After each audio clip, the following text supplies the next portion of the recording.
मित्रांनो, मुख्यमंत्री वयोश्री योजनेचा अर्जाचा नमुना आपण या ठिकाणी पाहतोय की तुम्हाला त्या ठिकाणी सुरुवातीला जो काही बॉक्स दिला आहे तर त्या ठिकाणी त्या बॉक्समध्ये तुम्हाला पासपोर्ट साईजचा फोटो चिटकायचा आहे. त्यानंतर खाली तुम्हाला अर्जदाराचं संपूर्ण नाव लिहायचं आहे. अर्जदाराचा पत्रव्यवहार असणारा जो काही कायमचा पत्ता आहे तो पत्ता या ठिकाणी टाकायचा आहे.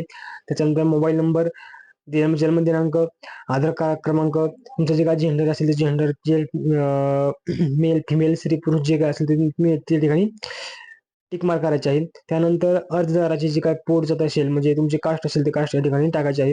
त्यानंतर अर्जदाराचे वार्षिक उत्पन्न जे आहे ते वार्षिक उत्पन्न देखील त्या ठिकाणी टाकायचे आहे. वार्षिक उत्पन्नाची जी काही अट आहे ते अट जी मध्ये दिली गेली आहे तर ते तुम्ही पाहू शकता.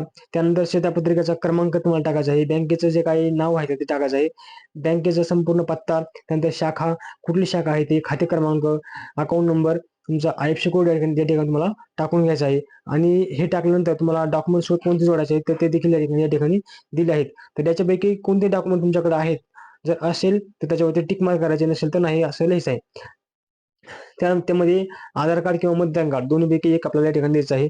राष्ट्रीयकृत बँकेचे पासबुक ची झेरॉक्स, पासपोर्ट साईजचे पासपोर्ट आकाराचे 2 फोटो, कौटुंबिक उत्पन्नाच्या कौटुंबिक उत्पन्न दाखलाचा स्वयंघोषणापत्र हे द्यायचं आहे.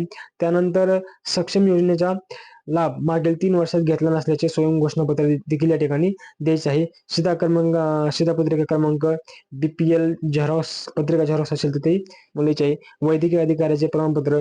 त्यानंतर अशा पद्धतीने संपूर्ण माहिती या ठिकाणी दिली गेली आहे. खाली तुम्हाला स्वाक्षरी करायची आहे, तुमचं नाव टाकायचं आहे आणि हा फॉर्म तुम्हाला जमा करायचा आहे. त्यानंतर खाली जर पाहिलं तर जे काही सेल्फ डिक्लेरेशन आहे तर ते या ठिकाणी तुम्हाला लिहायचं आहे. तुमचं नाव, वय, व्यवसाय, राहणार कुठे राहतात ते, तुमचा तालुका, जिल्हा या ठिकाणी टाकायचा आहे. आणि मी या शहराचा कायमस्वरूपी रहिवासी असून मुख्यमंत्री वयश्री योजनेसाठी उपकरण आहे ते उपकरण खरेदी करण्यासाठी अर्ज करीत आहे. मागील 3 वर्षात स्थानिक स्वराज्य संस्था व सरकारद्वारे नियंत्रित सार्वजनिक उपकरणात असलेल्या कोणत्याही योजनेचा स्रोताकडून उपकरण विनामूल्य घेतले नाही. अशा प्रकारचे जे काही सेल्फ डिक्लेरेशन आहे ते तुम्हाला त्या ठिकाणी द्यायचं आहे. तुमची या ठिकाणी मला तारीख टाकून ठिकाण आणि तुम्हाला या ठिकाणी सही करायची आहे. त्यानंतर खाली जर पाहिलं तर आणखी डिक्लेरेशन आहे की तुमचं जे काही तुमचा राहायचा पत्ता आहे, वार्षिक उत्पन्नाचा जे काही डिक्लेरेशन आहे ते डिक्लेरेशन या ठिकाणी मला भरून द्यायचं आहे की माझं एवढं उत्पन्न आहे आणि त्या ठिकाणी ही सर्व माहिती खरी आहे. तर या ठिकाणी तुम्हाला सही करायचं आहे आणि हा सर्व फॉर्म भरल्यानंतर तुम्हाला हा फॉर्म घेऊन जे काही जिल्ह्याच्या ठिकाणी समाज कल्याण विभाग आहे त्या ठिकाणी तुम्हाला हा फॉर्म जमा करायचा आहे.